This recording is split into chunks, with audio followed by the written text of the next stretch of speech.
Welcome guys. The last video we learned about the if statement. Now we shall learn about if else statement. This is more handy and better. So what happened in if statement? We encounter a condition, and if the condition comes true, the statements are compiled, whether it be a single line or it be a multi-line statements, right?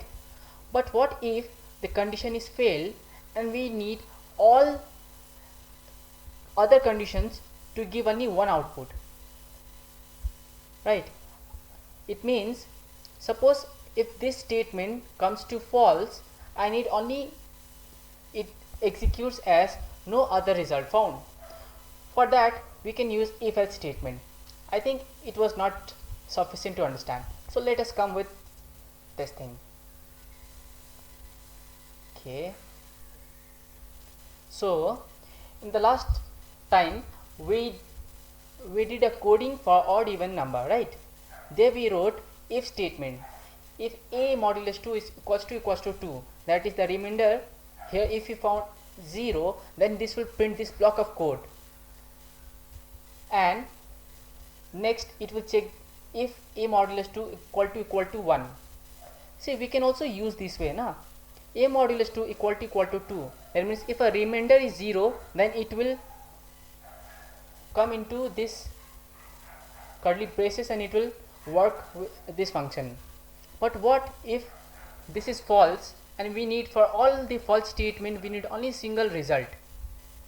Here we can use another keyword, else. Now if this condition becomes false, we don't need to show any special function.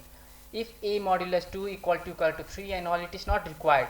Everything will be covered in this else statement. In every type of case it will handle. Let us see. Alt F9, success, enter a number 5. See, 5 is an odd number. I am also here to tell you one more thing about, so whenever we are using if statement or else statement, we have to put a curly braces, right? But when we print a single line, we don't have to be so formal. We can use it without a curly braces also. But here it becomes so messy. In order to keep in mind that this is inside if statement, let's use a tab. Now, else should be just below if. It does not matter whatever order you keep. It is just for the better understanding view. Always intend in a very good way so that it will be neat and tidy. Okay, now anyone can understand? Yeah.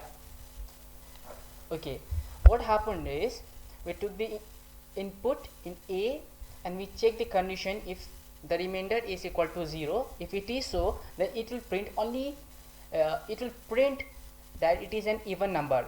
This means this block of code will be compiled.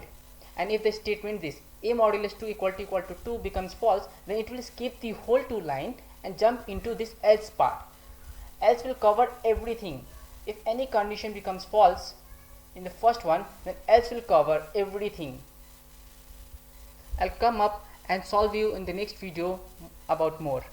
Thank you.